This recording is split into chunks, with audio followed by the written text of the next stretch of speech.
Hey y'all, so your girl dipped out, but she's back. For obvious reasons. It's been 20 years since 9/11. So I wanted to read my journal entry from that day. I'll add some commentary afterwards just to make it less choppy. And this is also like take 4. So the reason being is because there's actually like a part in here where I start kind of getting into my typical teenage stuff, like talking about a crush at the moment or something like that, and I don't want to take away from what this really is about, so I'm not going to read that part. All right, so September 11, 2001. One of the biggest events in history occurred today. The Twin Towers in Manhattan collapsed today. Terrorists hijacked 3 planes, I believe, and attacked America by crashing into the World Trade Center. 2 planes crashed into Tower 1 and 1 plane crashed into Tower 2. I had programmed my VCR to record the Ananda show, but at the time, that's when the attack started. My VCR recorded the 3rd plane crashed into Tower 2 shortly after Tower 1 had been attacked. The news even showed Tower 1 collapse after that it stopped recording. To think it almost recorded the 2nd tower collapse, and all of that was live. Also, the terrorist attacked the Pentagon in Washington, D.C. The news actually showed Palestinians partying in the streets of their country because of the tragedy. Everybody thinks that this is going to make us go to war. All after-school activities were canceled because of the tragedy. A lot of students went home early because of the tragedy. Spanish club, my extra, I didn't elaborate, I don't know what I was trying to say, and weight room was supposed to start today. Okay, part I'm skipping over. And I actually said happy birthday to Natalie. Mike kept thanking me for yesterday today. Nate came over and kept grilling me. Damn, it hasn't been 2.5 weeks since Aaliyah passed away, and now look what happened. It makes me want to fulfill my life while I still have it, but I just don't know how to go about that. In other words, I'm a pussy. What the fuck? When it comes to doing bad things. I want to get into a relationship so bad. Well, like I said last night, let's see what tomorrow holds. So I read some of my teenage angsty stuff. You know what song really comes to mind at this time was Chop Suey. I forget, was it Rage Against the Machine? I can't remember the name of the group, but that song really pops out to me from that time period. And I was really looking forward to the Ananda Lewis show. I think this might have been the first episode, and go figure, she ended up doing, and I saw an interview not too long ago where she had been offered a show and she wasn't really sure if that was her bag, and she did it, and then look at what happened the first day of her show. As far as I know, I have to check. And if you're my age, you know who Ananda Lewis is. She was this beautiful, talented VJ. She used to work for BET before MTV. And I remember really looking forward to watching this when I got home because it was such a heavy day. I was in 2nd period English class, Mr. Chemnitzer, when we got the news, and throughout the day a lot of kids were getting pulled from school, but I distinctly remember it mostly being white kids that were getting pulled from school.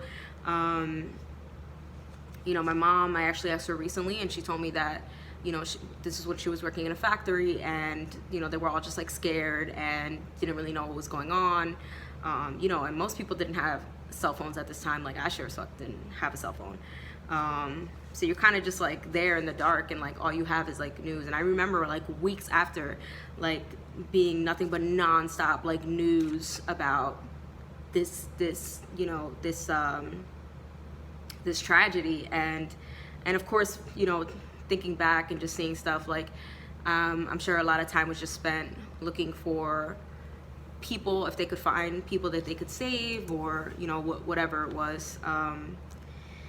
Yeah, it was a crazy time. And as we all know, because we're still talking about today, we definitely did go to war. So there's that. And I almost enlisted into the military. I'd say, what was this? Almost 4 years later. So after I graduated high school. So it's basically almost 4 years later. And that girl Natalie, she actually was a bully to me. At first I thought we were friends, and So I don't really know why I said happy birthday to her. She tried to reach out to me in recent years, and I just wasn't in the right space to receive that. And I'm pretty sure I deleted the message altogether on Instagram. So there's that. I just found that surprising that it's like all these years later, like, you know, you decide to apologize. So I don't know, son. Okay, but yeah, I wanted to read this because obviously anybody that was old enough to remember, like, that's something that you just don't forget, and it was just such a scary feeling. And I remember like just having goosebumps watching the video footage because I was, you know, trying to watch the show, and it was interrupted after the first plane got hit. Sorry, the first tower, and then they live recorded the second one, not knowing that that was going to happen. And you saw the first one collapse, and it was just like you hear the natural reaction of the newscasters at the time. So it was a pretty crazy experience, and it's something that I don't think any of us will forget, especially if you live in New York, so, which I do. So it was a crazy time. So I decided I wanted to read this poem that I wrote while sitting on the subway 5 years ago, actually. 5 years ago, which would make it like 5 years ago, a month and a day today. So I thought that was interesting, but I'm gonna read it and then I'm going to peace out. Okay, so in a city so vast and fast-paced, appreciate the door held open for you. Hell, even a pleasant smile floated in your direction, where a kind gesture is more shocking than a naked man walking down the street. Intimacy and closeness become skewed, distorted, few and far and in between, easily finding comfort in the arm pressed against you while sitting on the train. This confined space in motion, with souls unknown and unheard until we part. On that note, I am going to bid you adieu, and you know, if you're able to, hug on your loved ones, hug yourself, you know, if you live alone like your girl. Yeah, man, I have no other words. All right, good night.